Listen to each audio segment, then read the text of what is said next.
I'm Terrence McNally, and welcome to another newly recorded episode of Freeform, A World That Just Might Work. I'm going to be speaking today with Tiffany Shlain, Emmy-nominated filmmaker, founder of the Webby Awards, and author of 24/6, The Power of Unplugging One Day a Week. And you can learn more at tiffanyshlein.com. That's Tiffany, Tiffany, Shlain, Shlain, one word, tiffanyshlein.com. Just to set up the program, after a 3-year hiatus since Trump's Electoral College victory, I've been doing a new interview every other week. Paul Hawken on climate change, Naomi Klein on her book No Is Not Enough, Arlie Hochschild on her book Strangers in Their Own Land and the Stories That Divide Us, Robert Wright on why he's a Buddhist. The show airs as specials on KPFK 90.7 FM in LA and streams weekly on the Progressive Voices Network on TuneIn. And podcasts are available anytime, anywhere on Apple Podcasts or iTunes, whatever you call it, Podomatic.com, Google Play, etc., and at my site, terrencemcnally.net, TERRENCEMCNALLY.net. Now a quick plug for participation. Here's 5 organizations, 6 actually, that can help you if during this wayward administration, you are working to make society the healthy and just place that we all need and deserve. The biggest organization probably working politically on this is indivisible.us. Indivisible.us. They have local organizations all over the country, and you get a weekly email telling you what's timely and relevant for action politically. 2 organizations that are digital but work hand in hand with grassroots on the national level is moveon.org, moveon.org, and in the state of California, couragecampaign.org, couragecampaign.org. 2 very specific ones for how to deal with your representatives is 5calls.org. That's the number 5 and the word calls.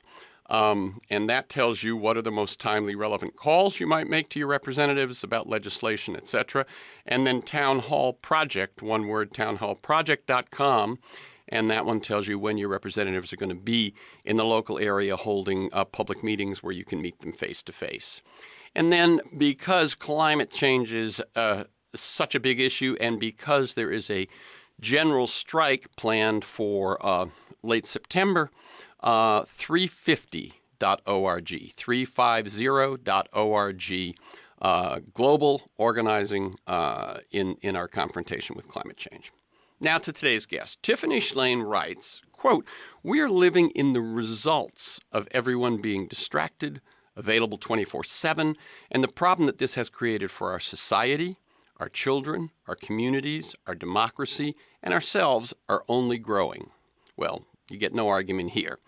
But along with her husband and 2 daughters, she's found a personal coping mechanism that is at the same time simple, radical, and traditional. And it's what they call a Technology Shabbat, turning off all screens for 24 hours each week. 24 waking hours. In her... It's easy to do 24 hours in a week. In her first book, 24/6, The Power of Unplugging One Day a Week, Shlain shares her story, offers lessons she's learned, and provides a blueprint for how to do it yourself and how to get your partner, your friends, your children, your boss on board with you. Along the way, she delves into the neuroscience, philosophy, psychology, and history of a weekly day of rest, long before the distractions were technology. A weekly day of rest, the Sabbath, across cultures, making the case for why we need to bring this ritual back. Honored by Newsweek as one of the women shaping the 21st century, Tiffany Shlain is an Emmy-nominated filmmaker and the founder of the Webby Awards, the kind of Oscars of the web. NPR named her UC Berkeley address as one of its best commencement speeches. And as I said, her first book, 24/6, The Power of Unplugging One Day a Week, is just out. And you can learn more at tiffanyshlein.com. And you can follow her on Twitter at Tiffany Shlain. Welcome again, Tiffany Shlain, to Freeform, A World That Just Might Work. And let me tell people that we're recording this interview Wednesday, August 14th. Great to be back. I mean, I think the last time we had a deep dive was when my feature documentary Connected was out, which was a long time ago. It was. Like 8 years ago. Yes. So, 8 years ago. So it's nice to reconnect with new things to talk about. That's right. It was actually, I looked it up and looked at that interview. It was September 2011, so almost exactly 8 years ago. And it's crazy because it certainly doesn't seem that long. And I've certainly been, watching what you've been working on and stay in touch with you through your quarterly breakfast at Tiffany's. Yeah. And then in all the other stuff that you're doing. So, as you may remember from the last time, I like listeners to get a feel for the people behind the work and the ideas we talk about. So I'd like you to first introduce them to you, talking about your path to the work you find yourself doing today. And so that they can get a sense of you, feel free to go way back. Mentors, turning points, moments of decision, that sort of thing. Let's go way back to the Apple IIe in the early 80s. I was super into computers, and when the first Mac came out in 1984, I just was fascinated with the potential because I had a modem, which I don't know if everyone can just dial back and remember before the web when all you could have was a dial-up modem and all you could connect to was the library at best. And from that, another high school student and I in the 80s wrote this very simple proposal called Uniting Nations in Telecommunications and Software. And the concept was that personal computers with the modem could connect students all over the world for world peace. And basically, to have global conversations about things that we share in common. And from that, I was invited to the Soviet Union as a student ambassador to talk about the power of personal computers. I find that incredibly ironic now that I went to Russia to talk about computers connecting us in light of the election hacking. Yeah. Anyways, and then I went to UC Berkeley. I was supposed to be a doctor. I was given the book, The Making of a Woman Surgeon, on many occasions by my surgeon father, Leonard Shlain, but I wanted to become a filmmaker, and the way I would pay for my documentaries is working in technology, because I always was into technology. And I was going back and forth from film and CD-ROMs, if people can remember the CD-ROM industry. And I was working on a CD-ROM about Sting, and someone said to me, "You have to see this thing called the web. There's people all over the world on a thing called a website, and they're all talking about how much they love Sting's music." And I was like, that's what I was hoping for in high school. And then shortly after that, I created the Webby Awards in the early days of the web and had great hopes for this decentralized network to connect people. And, ran the Webby Awards for almost a decade and then wanted to go back to filmmaking combined with the power of the web. So I started a film studio in San Francisco. I've had a lot of films at Sundance and really experimented a lot with using film plus the web to have global conversations about issues like gender equality and the neuroscience and social science of character development, and have made a lot of films about technology and science. So you could say that I've really been focused on this issue of technology. What does it mean to be human? When does technology amplify us, and when does it amputate us? And definitely lately, I've been increasingly concerned about how we're using the smartphones, how corporations are using us to use the smartphones, and how elections are being manipulated, and how distracted we all are. So I think that's like the 30,000-foot view. Yeah. And, 10 years ago, I had two kind of very dramatic events happen within weeks of each other, which is my father died and my husband and I had a daughter, and it really shook me awake. Like, what are we doing on screens? We only have a short time on this earth. What are we doing here? Why are we just staring at these screens when there's someone we love right in front of us? So my husband, Ken Goldberg, and I, and at that point we had two daughters, we started turning off all screens one day a week for what we call our Technology Shabbat. And what really started it is I'm part of this group that did a National Day of Unplugging called Reboot, and it was kind of a ceremonial one-day-a-year event, but we did it that first year, and it felt so good. We never stopped doing it, so it's been almost 10 years now, and it's changed really changed our lives. And obviously I love technology, but I love being off technology. And I walk around now and everyone's just staring at their screens and being distracted. And when you're this distracted, it's really hard to do big picture thinking. So I do think it's the reason why we have our president right now. Mm-hmm. Yeah, again, no argument there. Let's see. I want to fill in a few blanks there. Let's talk just a bit more about the Webbies. How did they start, and what was your hope? And do you think they have or do make a difference? So the Webbies, that was when the web, if you can just try to remember, like no one knew what the web was. And a lot of people it was like this alternative medium, and it was only us nerds that were using the web at the time. So I was trying to create a framework that was accessible and understandable, like an award show, and kind of organize it. So we had categories like art and sports and film and science, and we had a weird category. Back then it was a lot of weird stuff on the web. And I think it gave a framework, and we started an International Academy of Digital Arts and Sciences with all these different luminaries from fields to kind of help judge and honor this young medium and say, this is the standard of excellence, and push and inspire people to go beyond that each year. So I felt like in those early years, we were really kind of honoring the pioneers and pushing it further to be better. And my hope, which I think all the early web people, is that it was this amazing decentralized tool that was going to connect us in all these new ways and allow us to create. And of course, it has done so much of that. But what I think I never expected was everyone would be just staring at screens all the time and not being present in the real world. And I also, the moment that the web became very centralized, so that's, Facebook, and when corporations started selling the data and really using that as their business model, the advertising model. And so when the web went from decentralized to centralized, I think that's when things really shifted, and people are being manipulated beyond what they understand. And the great documentary that just came out on Netflix last month called The Great Hack, which I highly recommend.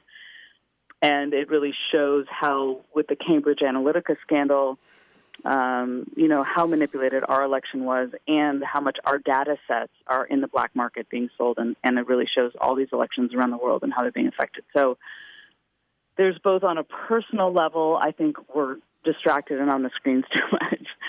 And then there's on a kind of family level, then there's on a school level, a community level, and then a democracy level. And I have this simple practice that we've been doing that I feel like has brought such balance back into our lives. And it gives me the space to reflect and recalibrate each week how I'm using my tech. So it has this built-in quality where Friday night, we're Jewish, but I'm not a religious person. We're not religious. So we're not doing it for religious reasons.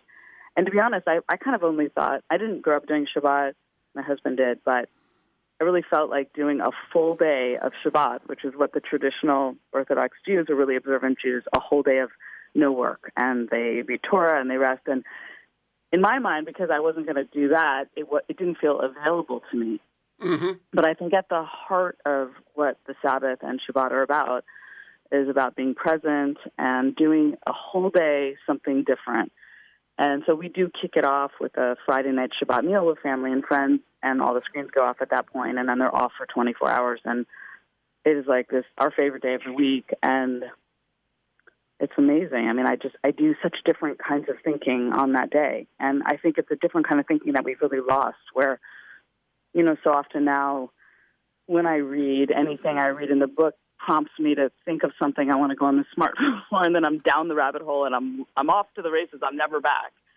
And on this one day a week, I think very deeply. I journal. I'm hanging out with my family. I laugh a lot more. I sleep a lot better. It's like, wow, this is available to me and everyone. And it's so easy and free and radical, and just do it. It's so life-changing. And again, when we started doing it, I didn't know how long we were going to do it.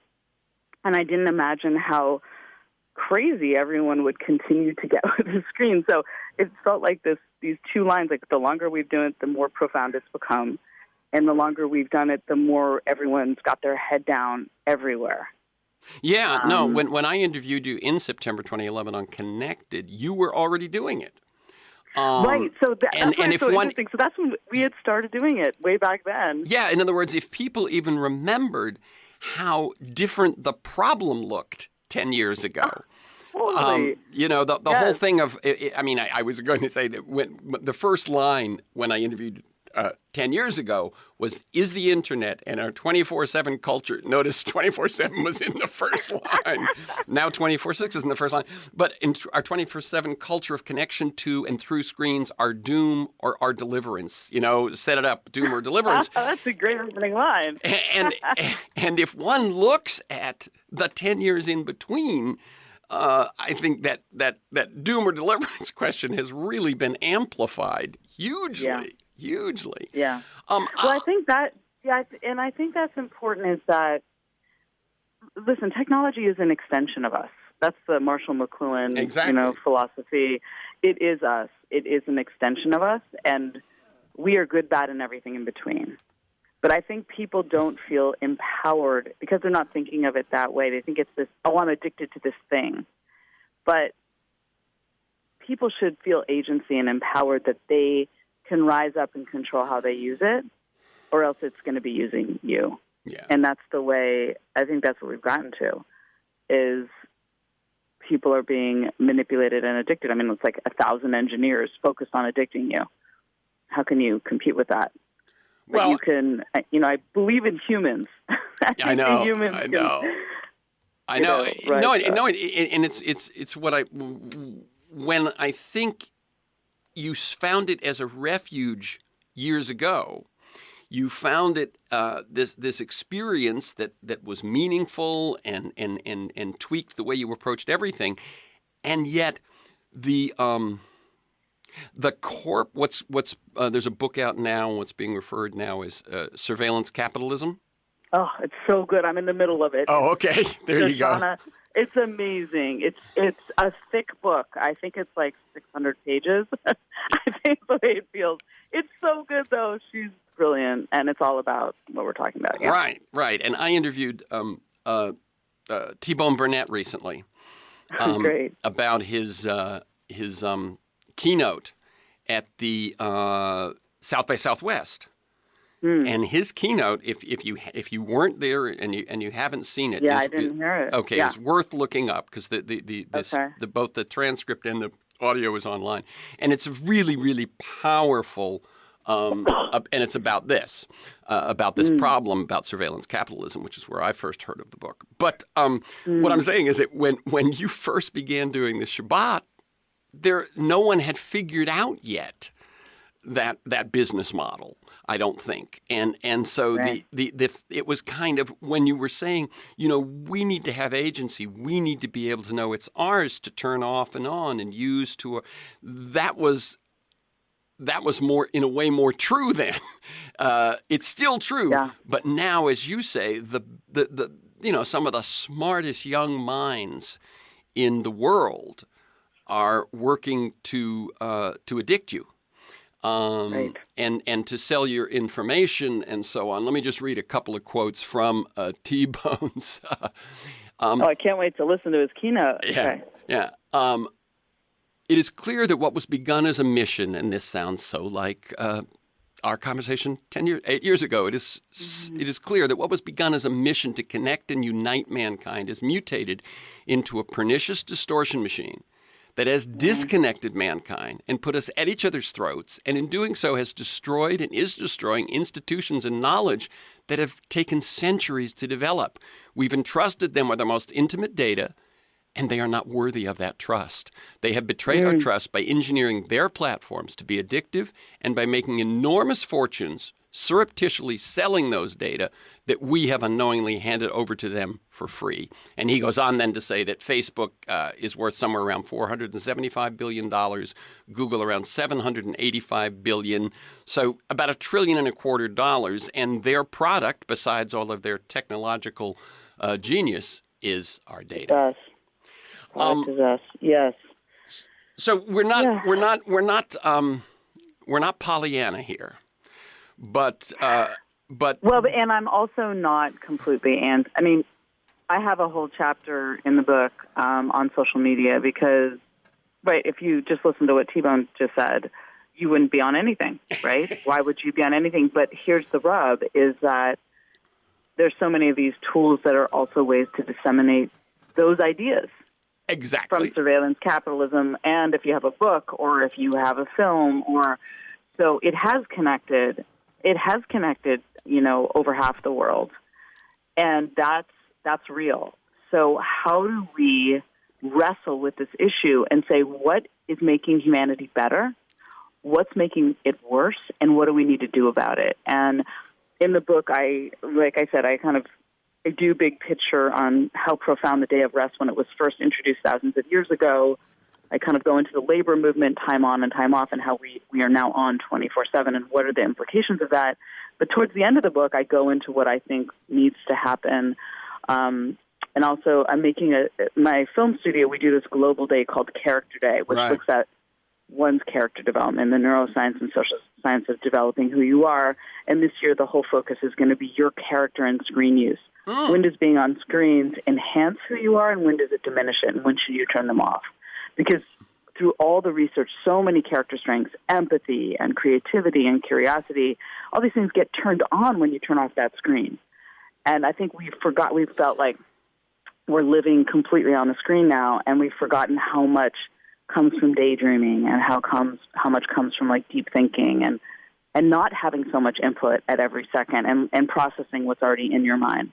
So for Character Day this year, which I encourage all your listeners to sign up, it's free, and we had over 200,000 groups last year, and we provide films and resources, and we'll be discussing this deeply. And this year we're making 6 short films, and one of them is Dear CEO. It's like 1 minute long. One's Dear Legislature, 1 minute long, Dear Parent, Dear Youth, Dear Fellow Human.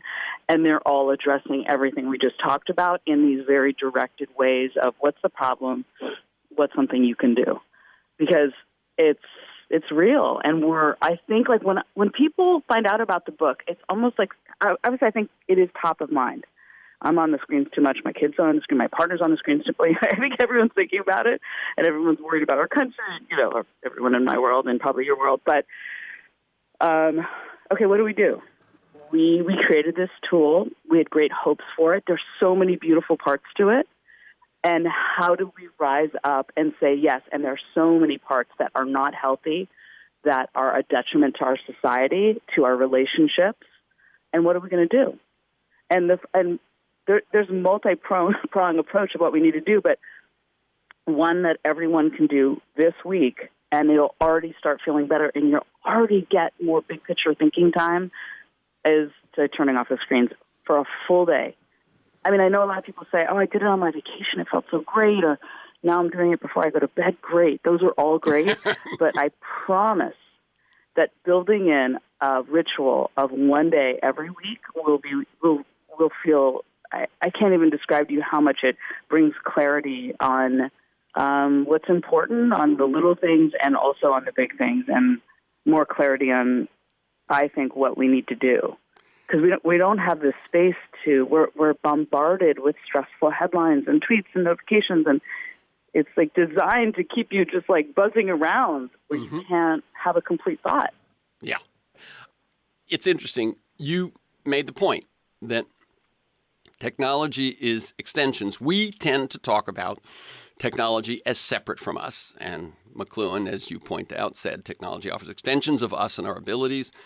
We also tend to talk about nature as separate from us, when, of course, we are part of nature. So there's obviously, to me, a foundational understanding of that we are our technology in a way, and we are nature, and that there's the separation is what makes us feel alone, powerless, et cetera, et cetera. Yuval Noah Harari, the author of *Sapiens* and 24 Lessons for the 21st Century, et cetera, believes that the 3 greatest threats to society and the planet are nuclear weapons, climate change, and technological disruption, and that all 3. This is what's interesting to me. All 3 demand cooperation on a global scale to confront, and yet politically, we're in a moment where cooperation is under attack. That is to say, alliances are under attack. Trusting the other is under attack. All of that sort of thing. And so I think this is what we are dealing with right now. Is we have to the thing that separates us from our machines. And now I just said they're extensions of us, but what separates us from them is our human ability to cooperate, our human ability to socialize, and all of that sort of thing. And that at this moment we need that more than ever. And yet, one other thing I wanted to reflect on was you mentioned, I believe, Sherry Turkle. When I interviewed her on Alone Together, and I asked her, she is like you, but for a longer period because she's a little bit older, has been, looking at the relationship of technology and society. And I said, well, what surprised you, right? And it's interesting. She said that I knew when I wrote like book number 2 about all this, Alone Together was book number 3, that some people were spending too much time in front of their screens playing video games. Some people were spending too much time in front of their screens. She says, what I hadn't anticipated was that the screen would become 24/7, that once it got on the phones, that was if you will, a quantum leap, a state shift from having to choose to sit down in front of your computer versus having that screen with you at all times. And I think, and that's sort of what I was saying. That was 2007. I mean, right. 8 I read years about that in the book. I love Sherry's work, and yes, and that was the moment. I mean, it was the moment you could take it with you. I mean, people, the profound nature of the smartphone combining. I mean, do you remember the pilot and the stylus? It used to be you had your calendar and your phone. Yeah. Or your contacts, your calendar, and your phone. That was it. The minute the iPhone came out and you brought the web with you, you could have that hit of distraction or entertainment at any moment. I mean, that's when everything changed. And that, so our older daughter, who's now 16, when she was graduating from 5th grade 6 or 7 years ago, every parent was getting their kid a smartphone for 5th grade graduation, except us. I think there's 1 or 2 other families where we're like, no. She can get a flip phone, and I'm not even sure she needs that. And anyways, we were such outliers. Like, why get a supercomputer for this 5th grader? Like, why? You just got a laptop at home. Why does she need that? And again, we were outliers. Everyone's like, oh, she's going to be left out of the fabric of the social and all this stuff. I think it was the best decision we ever made. She had a flip phone up until freshman year in high school and doing just fine, thank you. And then our younger daughter, there is a sea change, and it's hopeful because about 2 years ago I heard there was a woman in Austin, a mother who started an initiative called Wait Until 8th, which is like wait till 8th grade. And I'm like, who is this woman? I called her. I'm like, what? And she's like, yeah, I'm getting counseling. Everyone's saying it. And then it got introduced to our school. I'm on the advisory board now. And like any parent, they're like, what? You can sign a pledge with other parents? And it's like sweeping the country. And it's called waittill8.org. There's all these great resources. But I think parents, because all the research is coming out, and they're just seeing it with maybe their older kids or, why should, that moment that Sherry, that we're talking about of the smartphone, do we really think a young developing mind who is at the most malleable point of neuroscience? I mean, it's like birth to 5 years is an extreme, huge growth. And then this other period where we're talking about, 5th grade onward, do they need a supercomputer when it's driven to addict? So that is a hopeful signal I can just point out is tons of parents are signing this all over the country. And I think it's because they saw, wait, I'm addicted. Mm-hmm. Why do I want to addict my kid so early? Yeah. Anyways, but I didn't mean to interrupt. You were talking about Sherry Turkle, who I love her work. Yeah. And I was just saying friends and, that when you began, although the smartphone existed when you began the Technology Shabbat, It was still, I don't think at that point, that thing that everyone was kind of on all the time. It was still gauche. It was still gauche to pull out your phone. That's right. Now I look around. I mean, it's crazy. Yeah. Like, it was gauche to pull it out on a table. Now it's like everyone's got it at the table. Actually, at my film studio, we have a new rule. After I did this book and I read all the research that it takes 23 minutes to regain your flow when you've been interrupted. And just seeing someone else's smartphone off on the table will distract you. All cell phones are now in bags, zipped up. You check them on your breaks because it just creates an environment of distraction. Just looking at someone else's turned off smartphone, you're not going to be as focused. Wow. So, yeah. Okay, let me. I want to talk, about my own situation because I think it's. Why not? I've got someone who's been who's been deep into this for years. I'm gonna put my Lucy right. 5 cents. Lucy 5 right cents now. hat. Yep. Okay, so I visited an old friend recently, and just as I was leaving for the airport, so it wasn't a conversation we fleshed out, but both of us shared that we were both concerned about a couple of things, that we worry about what we hadn't really talked about much. And so it's not just me. Okay, first, too much time disappearing in front of our computer screens. Okay, hours pass. I say I'm just going to look up something for research. I'm just going to check the weather. I'm just going to check the directions. I'm just going to check the traffic.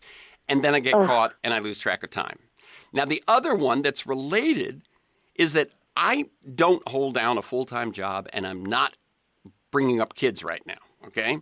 And yet, it is very common at the end of the day for me to feel that I failed to accomplish enough and that I'm somehow further behind. I'm not sure what I'm behind, but it's that feeling that... That's a great way to frame it. You know? Because we're losing a lot of time. I think that's real, the quality of time when we spend online. I ran into this woman, I wish I knew her name. She was a photographer at some event, and she's like, it's just like refined sugar. You're high on it, and then you crash. I was like, that's a great analogy. But I think it's because the time spent on the screen, a lot of it is stressful. It's FOMO. It's time lost. And, I do this practice now. In the book, in addition to kind of talking about all the ins and outs of doing a tech Shabbat, I also talk about little things throughout the other 6 days. And when Trump got elected, I was so stressed out, like everyone, and I was waking up to the New York Times app on my smartphone. And that's what I was reading when I was drinking my coffee. And my amygdala, I'm just stressed out of my mind every morning. That's how you were starting your day. No, starting my day, and he's controlling the way I feel, or not he. Yeah. I am allowing the news cycle, which is driven to be fearful, to frame my day. And I'm a big journal writer, and I normally do all my journaling on Tech Shabbat. So I thought, you know what? I got this thing called a 5-minute journal, and it's made for people that don't like to journal, that don't feel like they have the time, but although I'm a big journaler. But the concept is you write 3 things in the morning that you're grateful for, as specific as possible, and 3 things that would make today great. And it's 6 lines total, and I drink my coffee, and I do that. And and I don't look at my phone. So I spend my day framing my day. So I'm thinking about what's going to happen that day, and I'm thinking about what I'm grateful for, which has been so much research on how much that makes your mood improve. And it has just changed everything by not letting my inbox or the news headlines start my day. So there's a lot of little practices that speak to what you and your friend were concerned about at the airport that if you don't build in this stuff, there's 1,000 engineers designed to keep you on that screen. That's right. And by the way, I think you are minimizing how many engineers there are. Okay. Let's think about it. Come on. Google has 30,000 employees.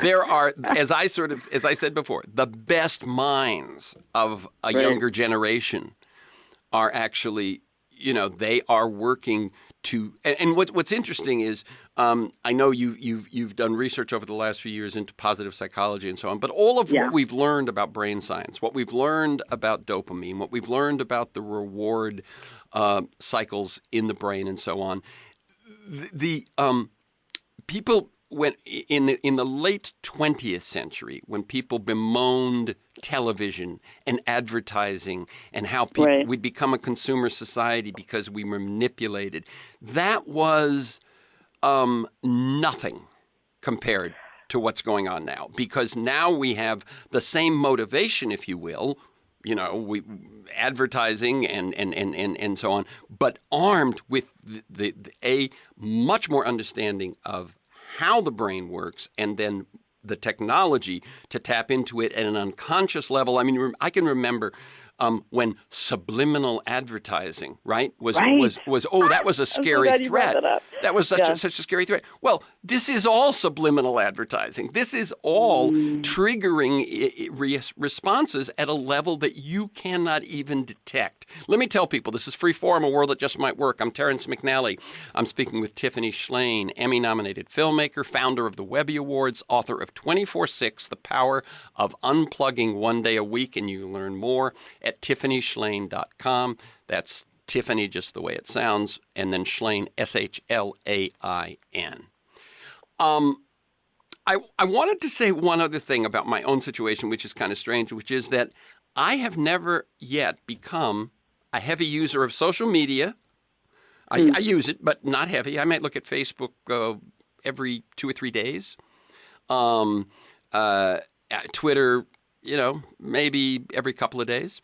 I also, when I'm out and about with my phone, it doesn't come out. It's for me, it's when I'm sitting at my desk, right? My wife calls me Mr. Moderation because I have little trouble with most of the behaviors and habits that a lot of people have trouble with. The other night, great. Yeah, I mean, it just happens, whether it's alcohol or sugar or, all these things. It's like, I go, oh, that's enough. She says, you will take out and have 2 spoonfuls of ice cream and 1 cookie and you'll be fine, We all get your DNA. That's right. Potato chips, I can eat just 1, okay? But the other night she was reading Cal Newport's work on deep work. Oh, yeah. Okay? And she came into my office and she said, I figured out what you don't have control of. I figured out what you're addicted to. It's the computer. So it's this weird hybrid that it's not that if you see it's one way it allows me to keep it secret. When I'm out in society, I'm not bent over looking at my phone. I look, like I'm someone who doesn't have that problem. And yet I will, as I say, I'll sit down to get the directions to something, and an hour later, I'll be, because it has that weird feeling, and this is something that you talk about, that I'm getting information which might be useful, which makes me a more sophisticated, gives me a more sophisticated understanding of what's going on in the world, blah, blah, blah. But that's one way of phrasing it. The other way of phrasing it is that I've been sitting there now for 2 hours, and what I've been telling myself at some point was work was actually just procrastination or distraction or that sort of thing. And so besides the Shabbat, which we have now talked about, we're going to do how often, when are we going to do it, for how long? Let me ask you that. If we were going to do our first one, right? Is 24 hours a good? Yes. Okay. Well, first of all, I'm super excited you're going to do it. And for the book coming out, we are inviting everyone to do it with us for 4 Saturdays in a row.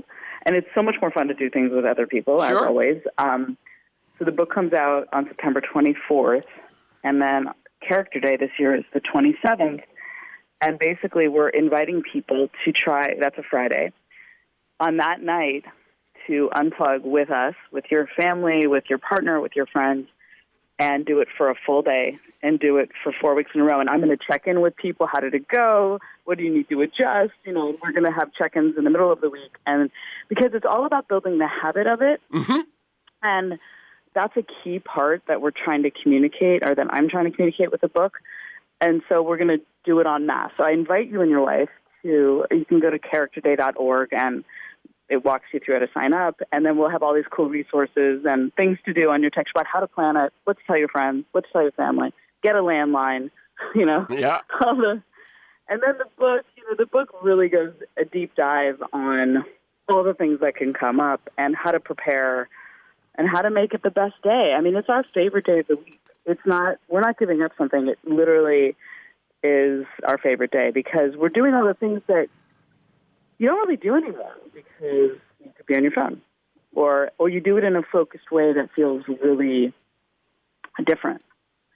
So, the book will have a lot of information for you, and I invite you to do it with just tons of people, millions of people all over the country and world starting on September 27th. Okay, let me just put that in context, too, which is kind of interesting, which is that the week prior to that, September 20th, is when Greta Thunberg and the global climate change movement and 350.org are calling for a general strike. That's the 20th of September. And then they say also the 27th for people who couldn't do it on the 20th or who, something else is different, also on the 27th. So those are those 2 days of that general action on climate change. And then comes the night, and one can slide right into.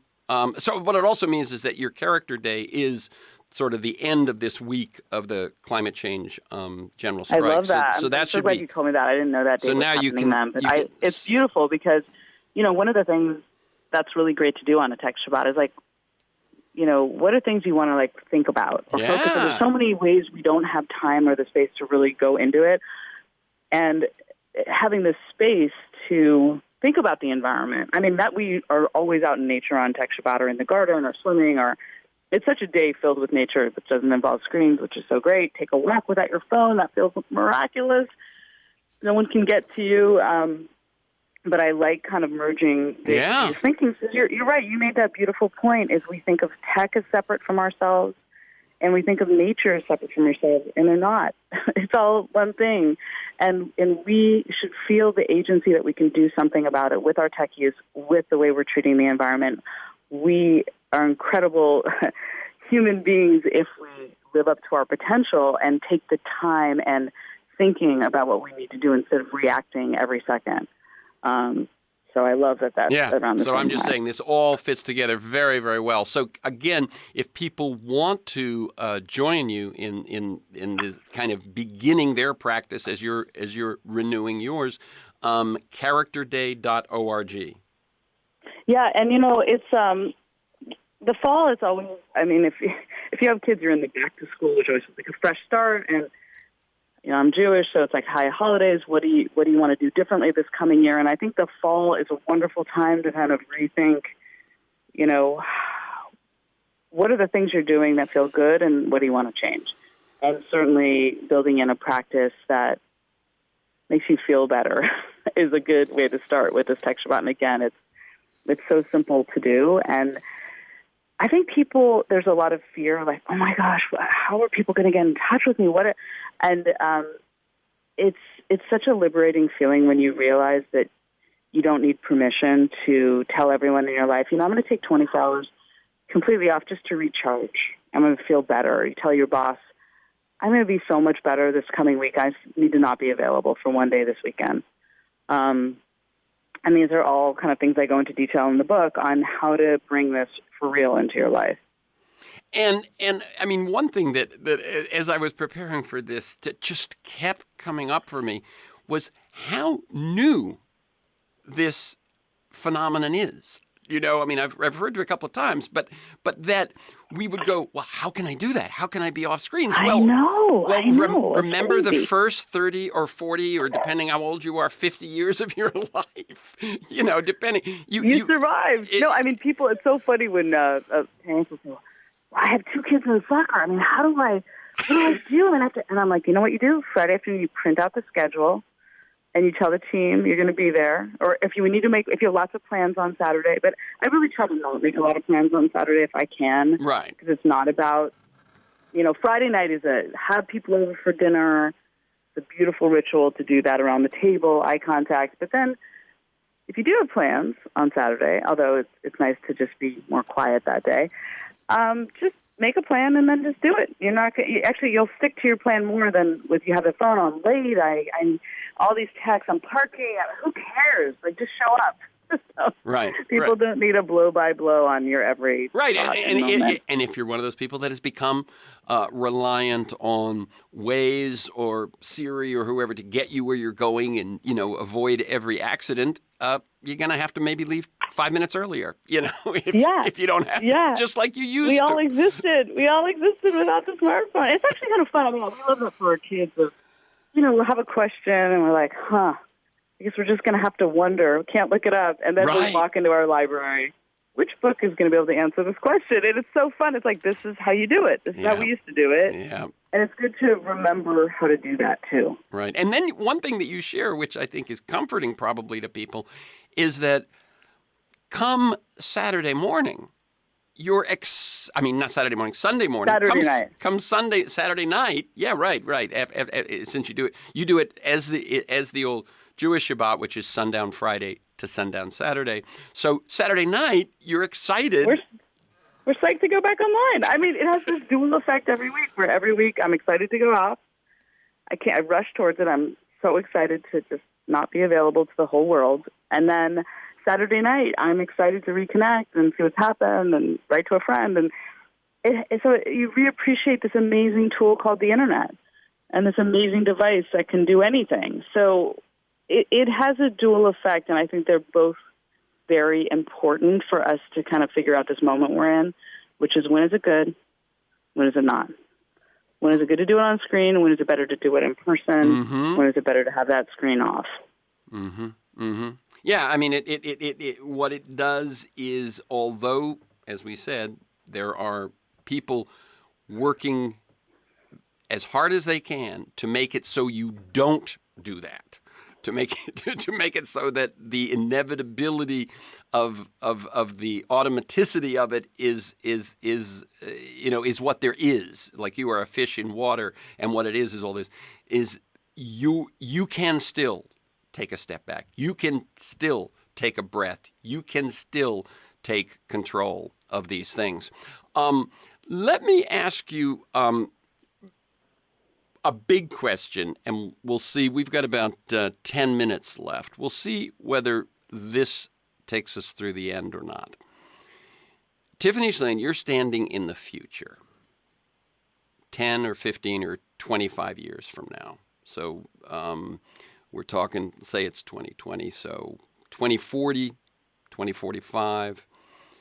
You're looking back over the past 25 years. Did humanity turn things around in terms of authoritarianism, in terms of climate change, in terms of the threat of nuclear war, in terms of exploitation and inequality? And if they did, how did we do it? So it's not what do we do tomorrow to get us on that path. It's if we did it, how did it happen? What's that story? I mean, I really think part of that story, it's not the whole story, but part of that story is having the space to think about how to turn this around. And that, to me, is this very simple thing of taking a day where you have the space to think and reflect, because we're living in such a reactive time. I mean, well, to first answer your question, I love history. My father loved history. And if you look back 100 years, which is a good swath of time to look at, things have greatly improved for women's rights, racial, although it's definitely not there in this country, but it's further than it was 100 years ago. It's improved in 100 years. If you looked at all the big issues that we care about, it has improved. Now, is progress always like 2 steps forward, 1 step back? I would think we're in that 1 step back. Mm-hmm. But my husband and I like to call ourselves optimists, which is an optimist with a healthy dose of skepticism. But if you look at history and if you believe in humanity and in humans that we are progressing, which I do believe, I do think we are going to go in a good direction. I always think there's going to be forces that are going to try to take it in a different way, and you only have to look at history to see that. But you have to believe that we can work our way out of this. I don't know how you would get up in the morning if you didn't. Right. And so what I'm proposing here is a really simple step that you can do personally that can give you the space to do the bigger picture thinking, to make bigger changes, because we need to make a lot of changes right now, and how are we going to get there? And I don't believe we're going to figure that out when we are pinged and notified and buzzed every second and like a gnat. That's the way I feel people are acting like, or ostriches. That's the other thing, like heads in the sand. So I guess and I have to say, it's not like I've got this all figured out. I mean, there's times when I'm traveling, I'm on that phone too much, I'm like, ugh, but I have that interior monologue of like, Tiffany, turn it off. Or you get 2 more days and you're going to turn it completely off and reset. Mm-hmm. And just having that has been amazing. So it's not like, oh, I've achieved digital perfection, but I know that this practice for myself, my husband, our 2 daughters, and one who's a teenager now, there are huge benefits that we all feel and talk about all the time. So Tiffany Shlain, standing, as I said, 15 to 20 years out, looks back and said, you know, that kooky thing that my family started doing, it caught on. And people, I would love that. People started doing it. And once they started finding that they could get along without it, then they began to get more control over it. And they gave themselves, I think one thing that what you find is going from, because I referred to it a few times, was that, 10 years ago or so, the problem looked different because we didn't have the 24/7. Well, but one thing you said, so the kooky thing, it's not so kooky because it's based on this Jewish tradition that's over 3,000 years old. And when you read some of the writing about the need for Shabbat, like 60 years ago, by Abraham Heschel, you are like, is he writing about today? It's as if he's writing about today. Yeah. So I am really just updating a very old idea, and I'm updating it for those who are not religious or who are not Jewish. I want Shabbat to be like yoga and meditation, which are 2 things I do to bring balance and peace back into my life, but I don't subscribe to those faiths. Mm-hmm. And I want Shabbat, the concept of a tech Shabbat, to be something like, oh yeah, I need this. It's going to make my life better. And there's great wisdom here I can learn from about being present and gratitude and focusing on things that matter. So I'm looking to the wisdom of this very old practice that was really about one day every week, it's important to do things differently. Mm-hmm. And even if you look at the labor movement, yes. They fought bloody battles on the streets of Chicago for a weekend. Yep. And now we're just, there's one study that like 63% of people feel like they need to be available to their boss on the weekend. And it's not healthy. It's just not healthy to be this available to everything and everyone at every moment. So what I'm really trying to bring forth is a very old practice in an updated way that I think can really help the people in the situation we're in. And you're right, it's only been 10 years of it, but wow, look at what's happened in 10 years. Yeah, by the way, when I grew up, and I grew up in Florida, when I grew up, stores were not open on Sunday. Right. It wasn't just that you didn't get the mail on Sunday. Remember the mail? There was a concept. But yeah, stores weren't open. Everyone, I went to Catholic church, but the South was quite religious. Everyone went to church. You were very unlikely. Maybe the 7-Eleven would be open, but nothing else. And it was sort of the way it was. And then creeping event by event, change by change, it became to where it was blurred and there was no difference. I often say that civilization is going to die by convenience. And that's what happened was I need to be able to get to a store on Sunday. How this is crazy. And so it's not, you were saying, it's an ancient Jewish tradition, which it is, but the Sabbath was also a tradition in my family, and it was a tradition in America.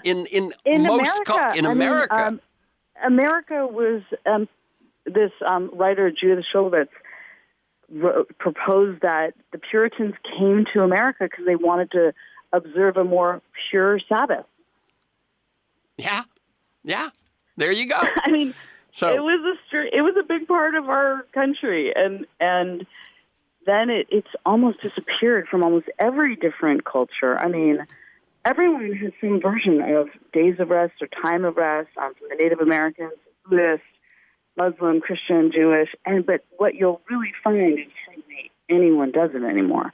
And so how do you bring these rituals back? I mean, you can call it whatever you want, and if your faith has it and you believe in a faith, I mean, I'm more on the agnostic side of things, however you need to frame it, but we need to bring it back. Because there was great value in that idea that you're not available 24/7. It's not healthy. Yeah. Okay, so that's the big idea that we each can do on our own. And as you say, 1, it breaks the cycle. 2, it gives us a chance for deep thinking, for what Cal Newport talks about, deep work. It's a different way of focusing your attention, and it's something that we need, that kind of rich, deep, present thinking and observation now, because clearly bouncing around our attention around the way we are is not working for us. Again, the book. Exactly right. Yeah. The book is 24/6, The Power of Unplugging One Day a Week. The website is TiffanyShlain.com. For this conversation and many other interviews, articles, transcripts of interviews, and to join me in pursuit of a world that just might work, go to terrencemcnally.net, TERRENCEMCNALLY.net, or aworldthatjustmightwork.com, to the same website. If you want to receive my weekly email announcement telling you who's going to be on, what we're going to talk about, and usually 8 to 10 articles to kind of flesh out the conversation, you can sign up at my site or email me at temcnally@mac.com. You can also subscribe and listen to the Freeform podcast on iTunes and many other podcast sites. You can find years of podcasts at my site. That's, Michael Lewis, Jeremy Scahill, Naomi Klein, Robert Reich, Van Jones, Connie Rice. You can follow me on Twitter at McNally Terrence. Thanks to George Vasilopoulos at Progressive Voices. Most of all, you, my listeners, please share this podcast widely. And finally, thank you, Tiffany Shlain, and keep up your good work. Oh, it's so great talking to you again. Really enjoyed all of your insights.